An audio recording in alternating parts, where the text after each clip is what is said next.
Hello, wonderful people. Welcome to Cosmology Talks. In this talk, we have Anna Alexandre, who is a PhD student at the Max Planck Institute for Physics, and Valentin Thoss, who is a PhD student at LMU, both in Munich. They're talking about their two separate papers covering primordial black holes as a dark matter candidate, and the possibility that a very wide range of masses, normally ignored by cosmologists, might actually be totally viable. The reason for this is a recent idea from quantum gravity called memory burden.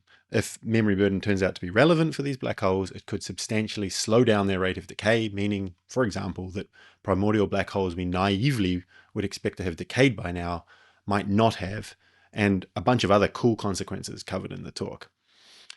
I should be honest, I don't know what to make of the quantum gravity idea in this talk. The idea is speculative, but it might be true. However, the cosmology in astrophysics is all top-notch and grounded in very well-established physics. So you can be confident that if memory burden is correct, with the parameters examined, then these will be the consequences. Who knows? Maybe 10 years from now, this is all well-established stuff. Dark matter is known to be low-mass primordial black holes, and we all heard about it first in Anna and Valentin's papers. Or maybe, like many speculative ideas, this is well-motivated, but ultimately doesn't describe our reality. We'll have to wait and see.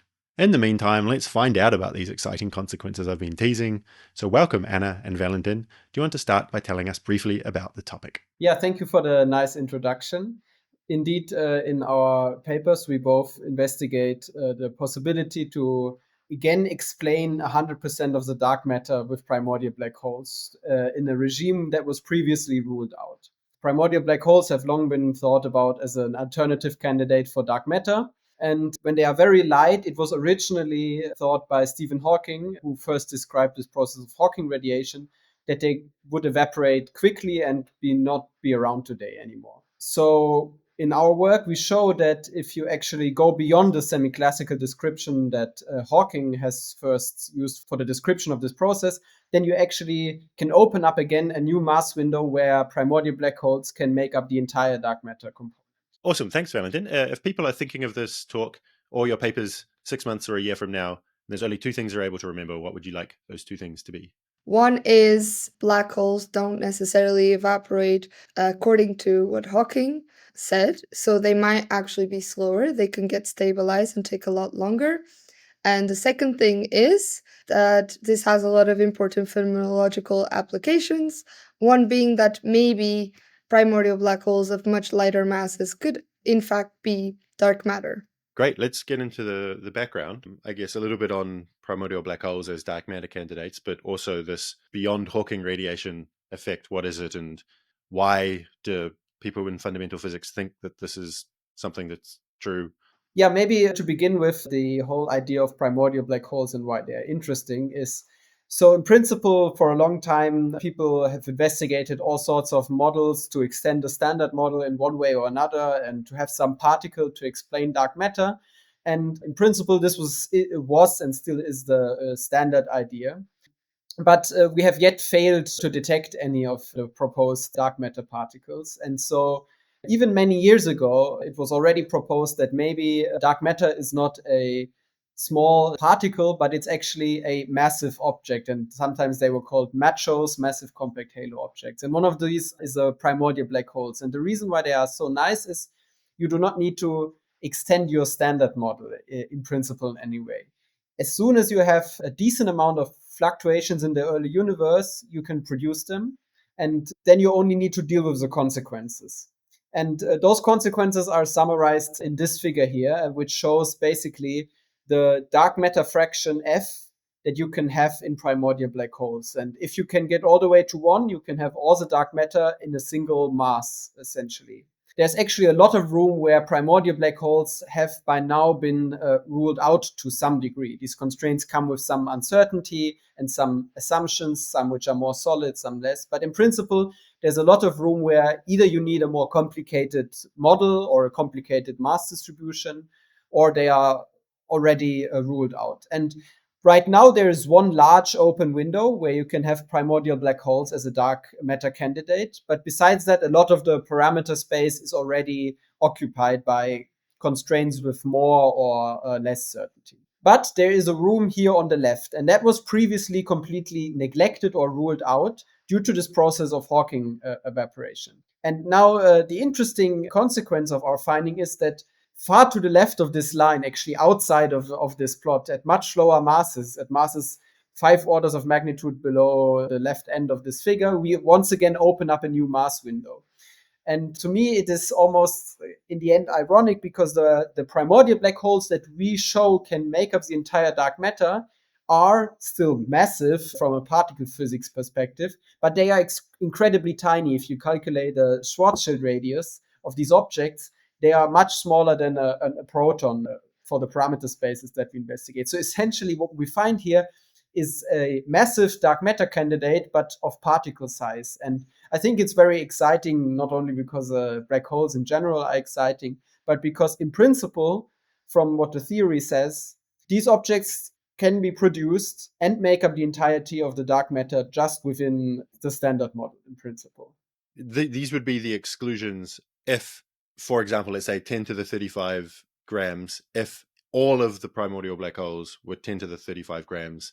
Yes, it's with if they are at a single mass. If there were some at 10 to the 30, some at 10 to the 35, some at 10 to the 40, in principle, you can kind of get it so that all of the dark matter is primordial black holes, but just not primordial black holes of the same mass. Is that right? Yeah, this plot is, of course, just makes the simple assumption that they are at one mass, which is actually very difficult to produce.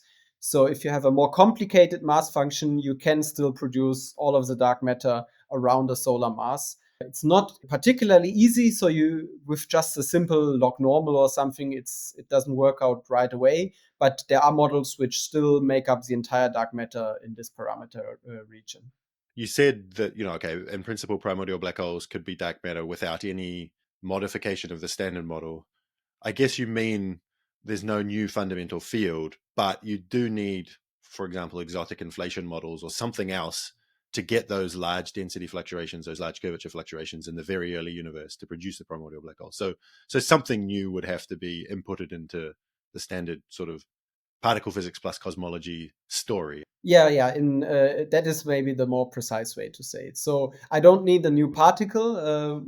We already have some evidence that there is inflation, but we don't know what the history of inflation is or what its potential looks like. And depending on how it looks like, you can produce primordial black holes or you cannot. But yes, of course, with just your standard lambda CDM with vanilla inflation model, you will not get primordial black holes. So a lot of this research on primordial black holes has been going on for a long time and picked up a lot of pace in more recent years. And something that my PhD advisor has been doing is not relatedness to primordial black holes, but just to black holes in general. Actually, it's even a bit more general than black holes, but I will just focus on the example of black holes for today. And this is the idea of memory burden. So when I have a black hole, I can think of it as a condensate of gravitons. These gravitons that are in the condensate, they are contributing to the microstate entropy of the black hole. And in the case of a black hole, we know there's this Bekenstein-Hawking formula. And the important thing here to focus on is that the entropy is proportional to the mass squared, right? And that means that, of course, the higher the mass, the higher the entropy. So that also means that if I want to evaporate, I want the black hole to evaporate, the mass needs to reduce, of course, but that means the entropy also needs to reduce. But if that entropy is encoded into the states of these constituent gravitons, then that information needs to move somewhere else. One way they thought how this could happen was, okay, what if I have some other states, for example, some free gravitons, which they call actually the memory modes, and the black hole can sort of offload its memory pattern from these condensate gravitons into these free gravitons. This way, it can then evaporate. So it can actually reduce its mass and reduce its entropy without any complications. But the point is that this will slow down the whole evaporation process. And so the black hole is in some sense stabilized. Should it be already obvious why that slows it down? Yeah, no, I mean, the idea is literally that you have information encoded in a certain set of modes, and then you need to transfer it to a different set of modes. And this is not a immediate process. Like this is an actual like physical process that would have to happen and therefore would take a finite amount of time. And if we're talking about extremely massive objects, so I mean, these are not low numbers of gravitons, these are extremely high numbers of gravitons, this would slow it down quite a lot. Again, yeah, super naively, there's no time scale that has kind of been introduced. So yes, it must take some time, but why is that time not the actual amount of time that the semi-classical Hawking radiation would say Hawking radiation take? The time scale is associated with the entropy itself. Actually, it should be proportional to the entropy to some power. Not the time scale itself, but how much the time scale increases with this memory burden is increased by some power of the entropy. And this has to do with the kind of physical process that are happening inside the black hole for this memory offload. This idea of memory encoded in modes and this like the information in the modes being a big contributor to the microstate entropy, this is a quantum effect, of course. So it becomes much more relevant after a certain point. And that point is the point of half evaporation, which, to be very clear, is not half of the whole evaporation time. It's the point at which the black hole evaporates to half of its original size. So it can actually be much, much smaller than the overall lifetime. The first half of the evaporation, the black hole is sort of in this classical or semi-classical actual like Hawking evaporation stage. And at this half decay time, it sort of moves into this memory burden phase. It's not actually, it doesn't happen in one instance, right? It's a gradual process. The point is that by the latest at this half decay time, quantum effects cannot be ignored anymore. In principle, they could be relevant earlier, but by the latest, it's at this point. And at this point, then we change the evaporation rates, and but actually based early on this paper by Dvali, Eisenman, Michel, and Zell in 2020, parameterize the new evaporation rate as the old evaporation rate times the entropy to some power n. This is essentially saying that the history of a black hole is important to what it's going to be doing today, right? Like a newly formed black hole at mass m is different to a black hole that's formed at mass 2m and has since decayed to mass m. Yeah, I think this is a very important point. I think in the semi-classical description by Hawking, the whole evaporation process is self-similar. So you essentially, all black holes evolve along the same evolution path. But with this memory burden effect, this is broken. The whole evaporation is no longer self-similar. And essentially, two black holes of a different mass are now distinguishable, essentially. One's throwing around phrases like quantum gravity, which of course is super speculative, but am I right to understand that the concept of memory burden is just a normal quantum effect? Like it exists in things like condensed matter systems and such. Is that true? No, I would say it's still fairly speculative. It's something rather new. And the idea is that it should take place in any kind of system that has a maximum entropy. And then there is the claim that black holes are such kind of systems. But there's no way of building like a lab experiment that will have memory burden in some condensed matter system just to kind of prove that it is a real... I would say with our current knowledge, no. But potentially it could be that we find something in a different theory that is more replicable in a lab, but nothing that we have found so far. Yeah, I think that would be very exciting if and that's already I think always been kind of a goal, yeah, to find something analog that we can test in the lab that behaves under similar physical principles and to investigate this memory burden effect there, because we have a very hard time to do that with a lab for a black hole. In general, any system that experiences memory burden, since they have to be these like maximal states of entropy, they're most likely something that's very difficult to build in a lab. How well accepted is the memory burden effect in the community of people for whom this is like their expertise? Because for the cosmologists to then be saying, okay, there's this big window of primordial black holes that are now open that weren't open, is it the case that the quantum gravity community is like 90% on board with memory burden, 50% on board with memory burden? Is it just the people who we see in the references on this slide? Sure, I can go for it. I mean, I cannot give really a percentage because I wouldn't know. I don't think it's too high though, but I don't want to characterize the rest of the people as being against it.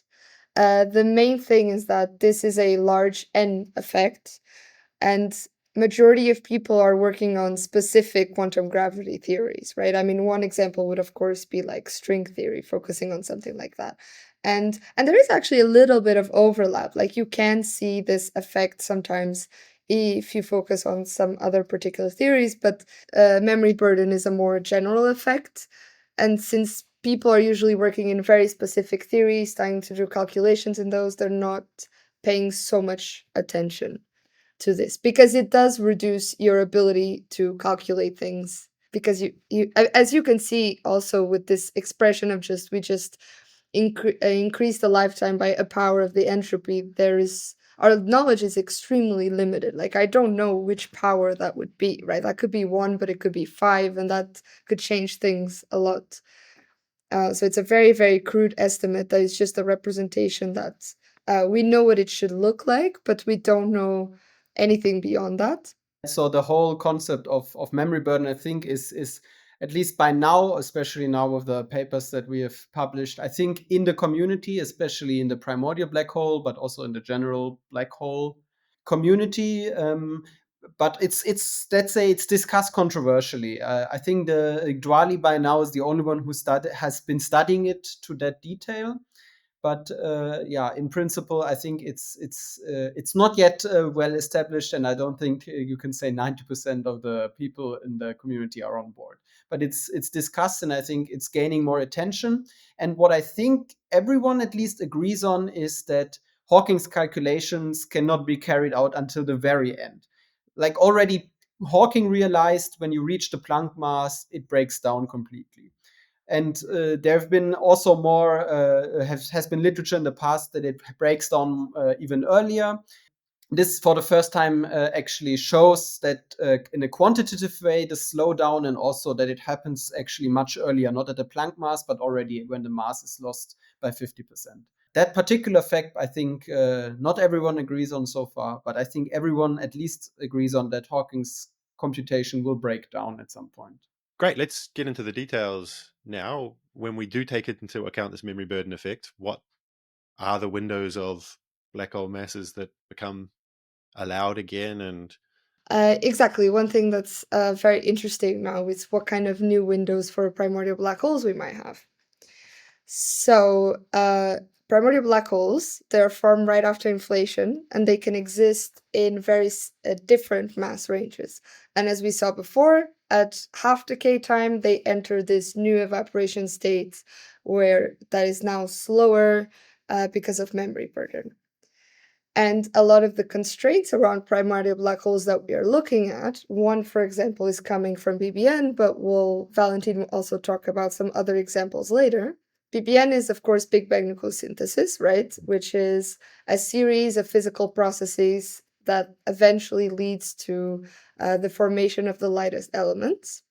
And if I have an extra black hole, which is like a full object now, either there or right before, that is radiating, right? So it's evaporating, which means it's emitting radiation in the form of particles to its surroundings. I need to make sure that it's not emitting so much, because our current models of nucleosynthesis, of course, their predictions match really well with what we can measure.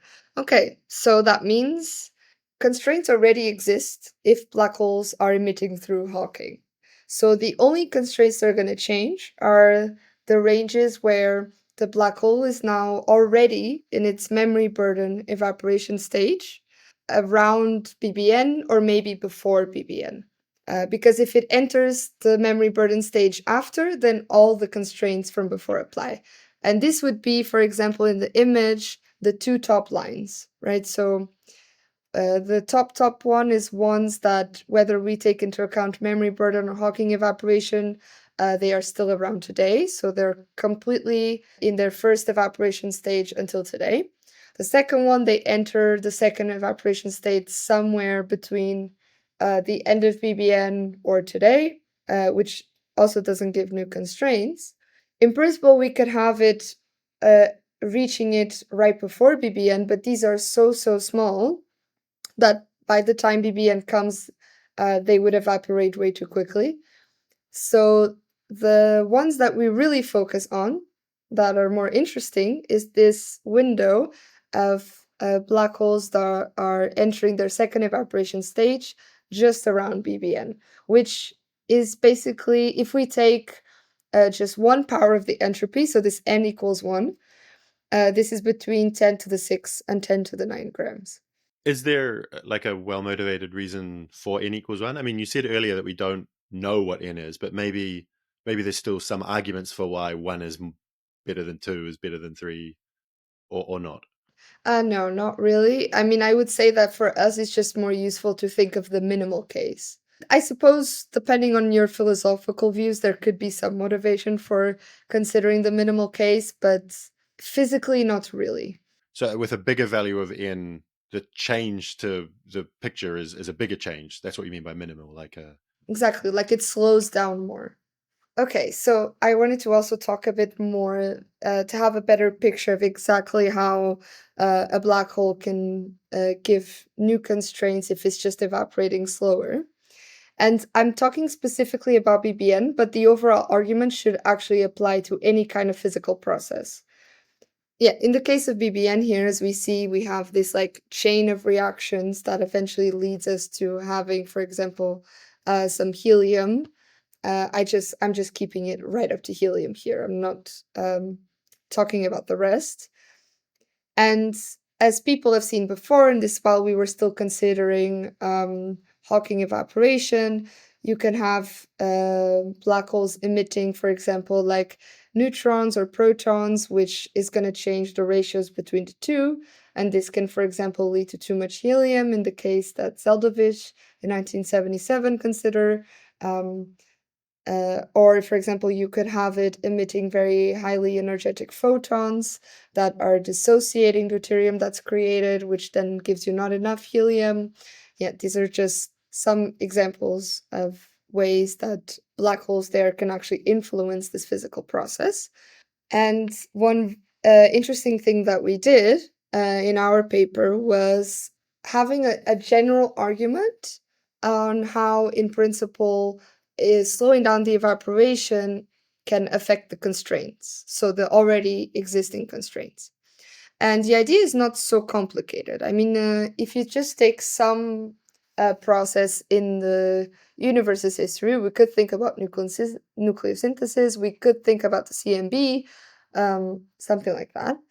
And this process is happening at some temperature T. So, like I said, we're looking at black holes that must have entered the memory burden stage before this temperature, right? So at a slightly higher temperature. And that puts us some constraint on the mass. So in principle, the mass has to be smaller than the Planck mass divided by this temperature to some power of 2/3. And then again, scaled by the Planck mass again, of course. And for these black holes, now the question is, like I said, that they are emitting things into their surroundings, and those things cannot be so much that it's going to affect the final product of that process in comparison to what we have seen today. So that's just in general how constraints work. And the idea is, okay, so how the mass evolves with time, aka how fast it's evaporating, depends on this parameter n. So the higher the n is, the slower it evaporates. And if we think about, for example, in a particular time interval, let's say delta t, it is emitting some finite amount of energy. And this energy is just going to be the rate of evaporation times this delta t. So if this rate of evaporation is a lot lower, and then in the same amount of time, I'm emitting a lot less energy into my surroundings. If we are assuming that black holes are dark matter, then of course we also have information about the kind of distribution of dark matter that we have in the universe, the density distribution and everything. So we can take this information per black hole of like how much energy it's emitting, the rate that it's emitting at, and factor that in with the full, let's say, a density distribution. And then we define this parameter epsilon, which is basically just the rate of evaporation of the black hole divided by the change in density due to the Hubble expansion. And the idea is that the constraint on primordial black holes is going to be extremely small if this ratio is much smaller than 1. So basically, if what the black hole is emitting into its surroundings is basically negligible based on how much the density is changing just because of expansion. It just gives us a way to quantize, like in general, for a particular process. Of course, the exact number of what this epsilon is depends on what kind of process you're considering. But in general, if this epsilon is much smaller than 1, then constraints should not change. No, sorry, that's not true. Constraints will change because it's going to become much less constrained if we take into account memory burden. So it's basically unconstrained. The constraints will change because they disappear. Yeah, exactly. So, but that's basically the idea. You just have an object that now is emitting a lot less energy per unit of time, right? Because at the end of the day, when the black hole evaporates, we have, for example, a black hole of mass m is going to get rid of its mass m. So just because it's evaporating slower, the total energy that it's evaporating is the same, but it's doing it over a much longer period of time. So it's just not emitting enough energy to its surroundings that it's interfering with a lot of these processes happening. So a lot of the existing constraints disappear, and that's why in the end we end up opening this big mass window for primordial black holes. So Anna has just explained in a very general way how to distinguish constrained and unconstrained areas of the parameter space in a very general way. And in the paper that I, together with Andy and Kazo, published, we did a bit different approach, and we really quantitatively evaluated those constraints, namely the ones that are listed here. So that was the galactic gamma ray emission. So essentially anything that comes from the galaxy, from the Milky Way, extragalactic, anything that comes from outside of the galaxy, and then constraints on the CMB microwave, on the cosmic microwave background, and anything from the BBN. And I just want to talk about just from a very simple perspective how you get constraints in general from these things. And when you think about the galactic gamma ray emission, essentially what we are now investigating is the possibility that if the entire halo of the Milky Way is composed of primordial black holes that have some sort of evaporation going on, be it within the memory burden or whatnot, then you can obtain constraints as soon as those black holes emit more than what we observe with those gamma ray telescopes, Integral, Comptel, Fermi, and so on, that you can see here. This is just a measured astrophysical flux. Now we can easily compute that, so this is just to illustrate this. Here I have a 10 to the 13 gram semi-classical black hole that makes up a population that makes up the entire dark matter and makes up the entire NFW halo of the Milky Way. Then you would produce emission that far exceeds the observational values here. And in fact, for this particular mass that is chosen here, and for the Milky Way, you would have to actually go to a dark matter fraction of 10 to the negative 12 in order to stay below essentially your observational data points and be compatible with data. So just to illustrate how those constraints. So now we would have a constraint of 10 to the negative 12. This is just an illustration, and this is just a semi-classical case. And now understanding this principle of how to obtain constraints, we can switch on the memory burden. So this here is a constraint plot of the dark matter fraction, so how much dark matter you can explain with primordial black holes as a function of the mass. And this gray area is in the semi-classical case already just ruled out because they would be gone by today, so they cannot make up the dark matter. And additionally, this part is also ruled out because while they would be around today, they would evaporate too much and exceed the observational gamma ray flux. Now we can switch on this memory burden, and it's a bit unfortunate that there's a different notation now from what Anna used in her research. K is just what Anna referred to as N. It's the power in entropy that describes the slowdown of this process. So in a very simple way, the rate or evaporation rate with memory burden is just 1 of the entropy to the power of k of the semi-classical evaporation rate. And that is also what we input here. We put in the usual spectrum that you have, but we just lower its amplitude by this power of k. And then this is what happens. So essentially, as soon as you start increasing k, you open up a new mass window that extends to lower and lower masses with increasing k. So here, k has gone from 0 to now 1.5. Of course, there is no bound. You can increase it further. It's just for illustrative purposes. And now already you obtain a mass window that extends many orders in magnitude for k equals 1.5 here, but already for k equals 1. And what you also see is you still get a bunch of constraints over here. And this is exactly what Anna was talking about. Those are those constraints where the black holes have not entered the memory burden phase yet. So if you remember that picture that she showed before, those were the top one. And then here the black holes, they enter the memory burden phase, but they do not evaporate significantly until today, hence no constraints. And then if they are light again enough, then you again get constraints because they are reaching essentially the end of their extended life with memory. So this just shows illustratively what happens with one particular constraint, which is the galactic gamma ray constraints. So the reason why as k increases, you still get this big gray region to the left is that even though the memory burden has kicked in, they still completely decay before today. Exactly, that's the case. So gray area is completely evaporated.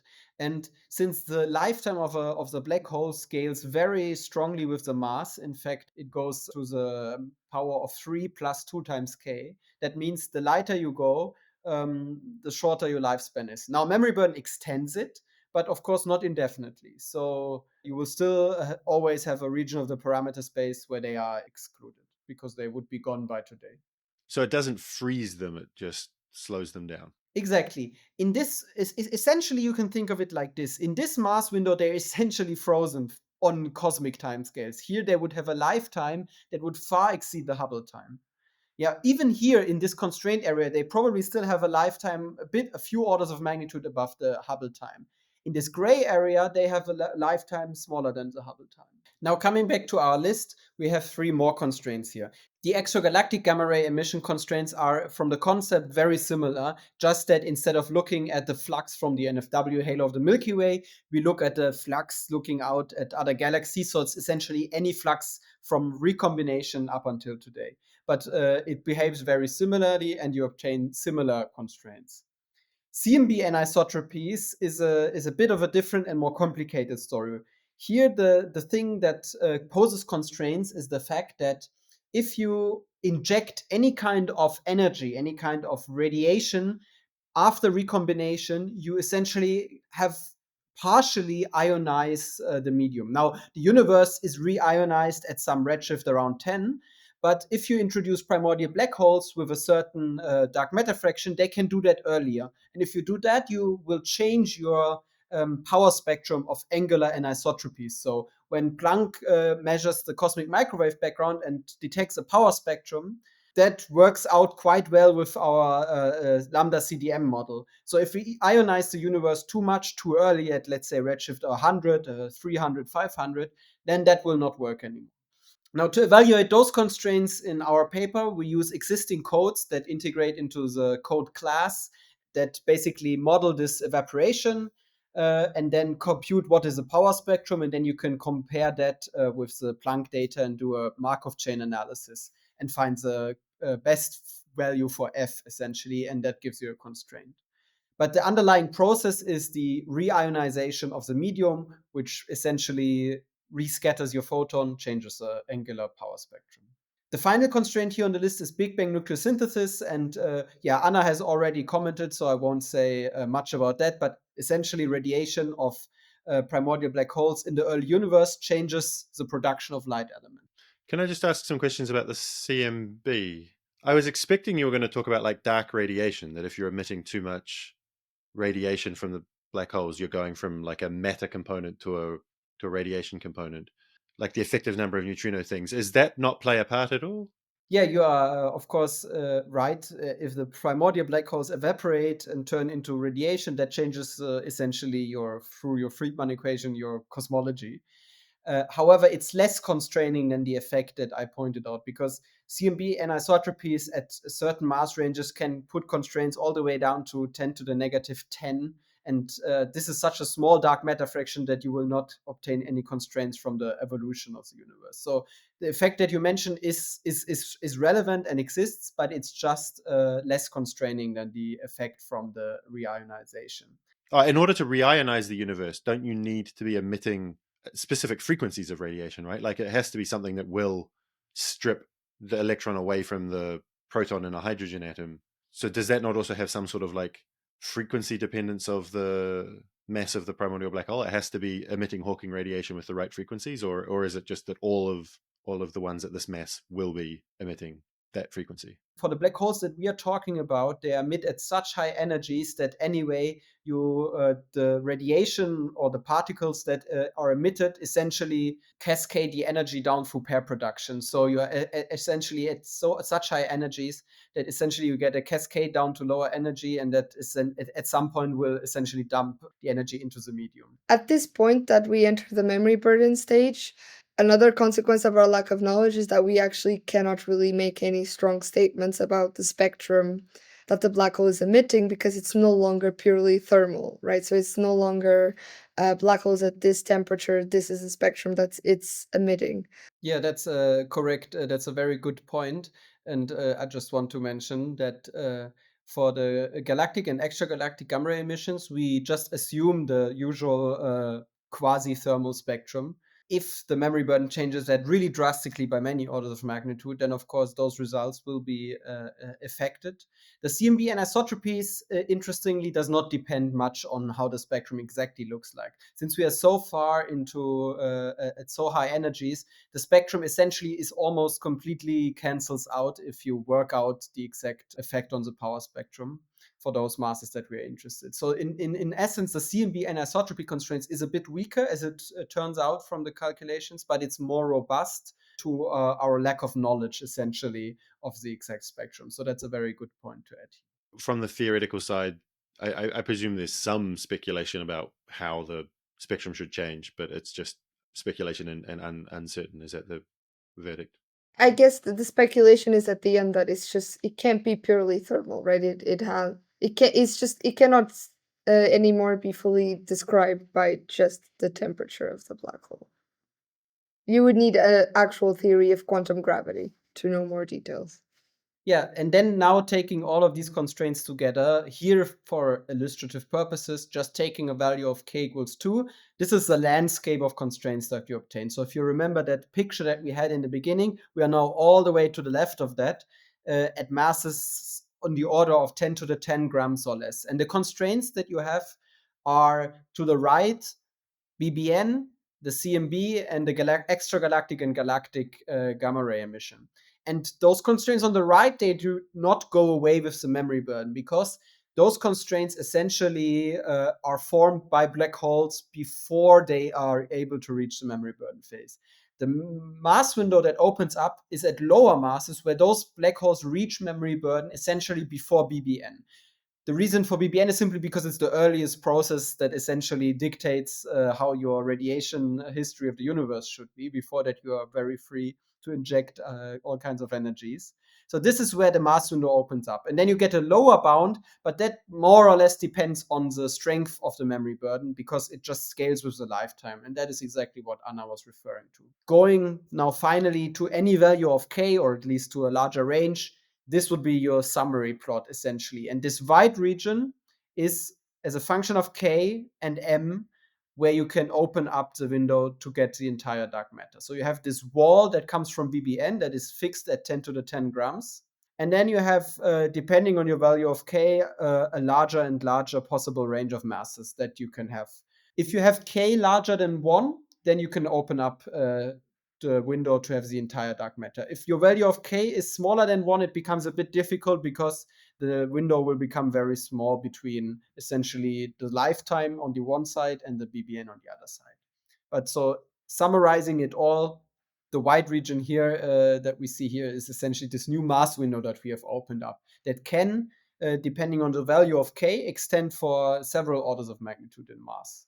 So earlier on, Anna said taking n, which as you said is now k, equals 1 as the minimal case, and now you've got k equals 0.5. Can k and n be less than 1 or not? I mean, in principle, we do not know what k is. It can, in principle, be anything. That would be my point of view here. There are reasons to be made why k should probably be an integer or not some really random value. But yeah, to really state our lack of knowledge that we have here, I think k should be larger than 0. But besides that, I don't think we really have a good clue yet in terms of upper and lower bounds. Yeah, I would say that's a pretty good argument as to why it should be integer. If we go back to kind of what I was talking about with like scattering processes and that kind of stuff, because at the end of the day, something has to happen, right? And you have a bunch of gravitons and they have to act in some sort of way. And even without a quantum gravity theory, that should depend, the final result of that should depend on the coupling, right? Which is related to the entropy. And we need this kind of scattering rate or something like that would always be analytic in the coupling, right? We cannot have the coupling to square rooted or something like that. So we will need an integer power of the coupling, and the entropy is proportional to this. So Okay. I mean, it still makes sense to have a plot like this, just kind of saying, okay, if it was 0.5 at this, but I think it's important when interpreting this plot to have that point made that like 0.5, it's interesting to see what the constraints would be, but 1 and 2 and 3 are the far more likely values of k in this plot. It's useful to know that when interpreting it. Yeah, exactly. So it makes sense from a theoretical point of view. But I also want to emphasize we do not know exactly how the spectrum changes and this how exactly the slowdown is parameterized. So this is essentially your first order approximation that you have. Therefore, in the end, most likely your entire memory burden cannot be pinned down just to essentially this simple first order approximation. But yeah, so this is just for illustrative purposes here, giving you a range of k, because in principle it can be larger than 3. It's just for to have a good, set of everything in one figure. And finally, I also want to mention there is actually a lower bound in certain cases on the mass, because it's difficult to produce primordial black holes of less than 1 gram simply from how they are formed usually. There are ways to circumvent this, but just generally speaking, I wanted to add that you cannot indefinitely go also to lower masses. Do you want to just quickly elaborate on that? What's the problem with going below 1 gram? So in principle, I mean, your most standard way of producing primordial black holes is from some inhomogeneity that you produce during a non-standard inflation in the early universe. And essentially, if you look at what is the timescale at the end of inflation and the Hubble size of that region, you will find that it's on the order of a gram. So if you go be smaller than 1 gram, you essentially there's no possibility to produce essentially this inhomogeneity during inflation and then also re-enter the horizon later on. Now, if you have another way of producing primordial black holes, there's things like quark confinement. You can get to lower masses by having some kind of parameters there. But let's say in the most standard idea of how we produce primordial black holes, 1 gram is roughly the limit. Awesome. Well, it's very exciting to have such enormous ranges of a very popular dark matter candidate suddenly made available again.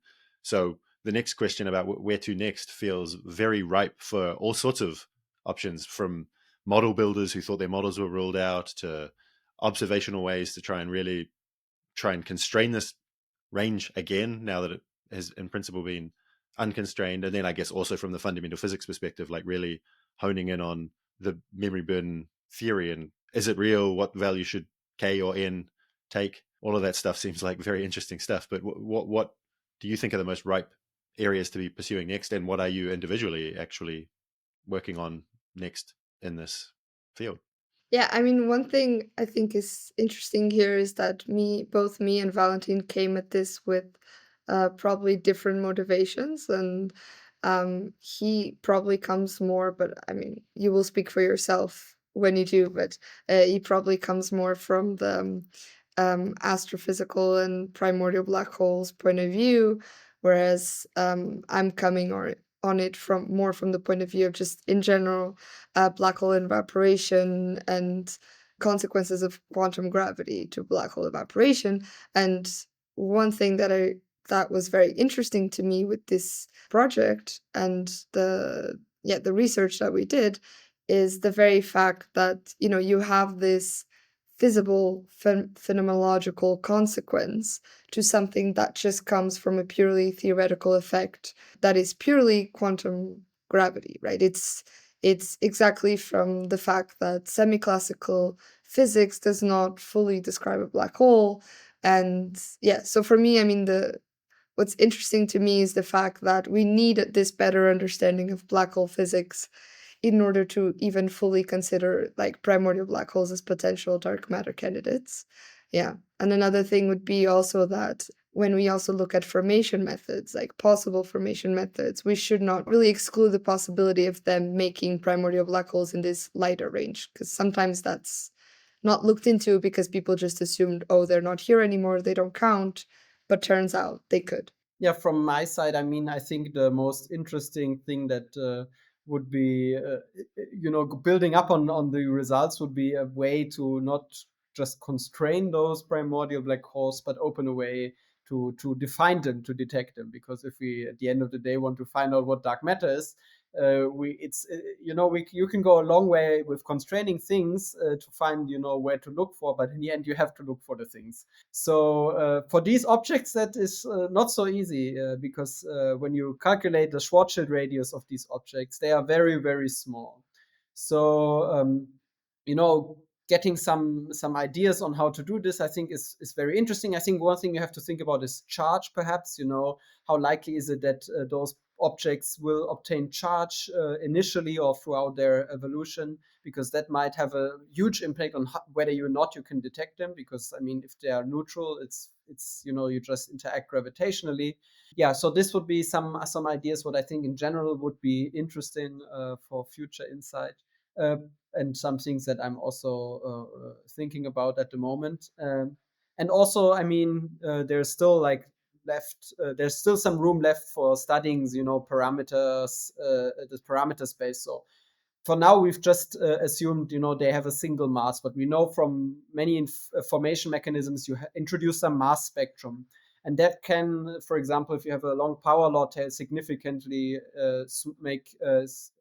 significantly reduce your parameter space, and other kinds of things. You can have black hole spin. So these are other things that I'm right now, looking into. It's just, building up on the most simple cases that I've worked on. I guess you said earlier, Anna, that people who work on the actual fundamental physics models of quantum gravity, string theory, etc., haven't been taking memory burden. Not that they haven't been taking it seriously, but they've just sort of not been paying that much attention to it. Like, maybe it's true, maybe it's not true, but what's the relevance? But now that you've made connection to the real world observations, is there a scope for them to start trying to actually calculate the microscopic physics that might be happening, to hone down on what is the value of n, and what is the more fine-grained temperature or radiation spectrum as a function of time given a particular mass? Is this something that people are looking into? I don't know of anyone that is already doing that, but this, of course, would be really interesting. Like if someone took an actual quantum gravity theory and tried to see like what n would be, that would be super interesting. Even just to get a ballpark of what kind of values you would get, right? Like what's actually reasonable to expect. Like, are you gonna get something like 3, 1, 2? That would be incredibly interesting. But as far as I know, no one is doing that. But hopefully that's just for now. Hawking radiation is one example of where curved space-time results in emission of actual non-graviton particles. The other obvious one is inflation. Is there perhaps not a memory burden effect, because as you said earlier, it's the maximum entropy state, the black hole is kind of special there, but is there some possibility that the semi-classical description we use when talking about inflation leading to curvature perturbations, leading to density perturbations, etc., that also needs some sort of fixing in a full quantum gravity model? Or because the curvature is small there and the curvature in the center of a black hole is large, should we be safer with a semi-classical description for inflation? I mean, I cannot necessarily quantize it because I don't remember exactly, but in principle, I mean, not necessarily memory burden itself, but something like this where at some point quantum effects would become relevant and coming exactly as you said out of the same kind of picture at some point should come into effect. So in principle, we should also have this in mind thinking about inflation. I'm not sure on any kind of potential phenomenology that could come from it though. I guess the curvatures involved in black holes are much, much larger, even for very massive black holes where the curvature at the horizon is small. Somewhere inside the black hole, the curvature will be very large. So, whereas inflation, the curvature, I mean, it's a large energy density relative to what we've got today, but it's still not, you're not talking about singularity level curvature. I mean, we should keep in mind that the effect of Hawking radiation for stellar black holes is tiny, even though they are also, have an extreme curvature. You really have to go to extremely small Schwarzschild radius and extremely large curvature to have an effect that is relevant over cosmic time. So maybe there is some relevant effect. Sorry, there is some effect in inflation, but it's just not relevant. It's just tiny, perhaps. Yeah, I've never seen actual numbers, but yeah, there's definitely also been some discussion around the effect on inflation. I'm not saying that they didn't write the numbers, I just didn't see them. Thanks everyone for watching. If you like this, please do subscribe and click the bell if you want to be notified of new videos, and click like to help with YouTube algorithms, both for you and the channel, because YouTube will know to recommend more stuff like this to you, and share the channel with colleagues. If you have any questions or suggestions, leave a comment. Otherwise, check out a talk from a little over a year ago by Richard Easter on the possibility of an early matter-dominated area just after inflation, where compact objects would be forming quite different to primordial black holes, so that they wouldn't be emitting Hawking radiation or anything, but it's about as close as you'll get to anything else on this channel to this talk. And other than that, thanks Anna and Valentin for the great talk. Yeah, thanks for having me. Thank you.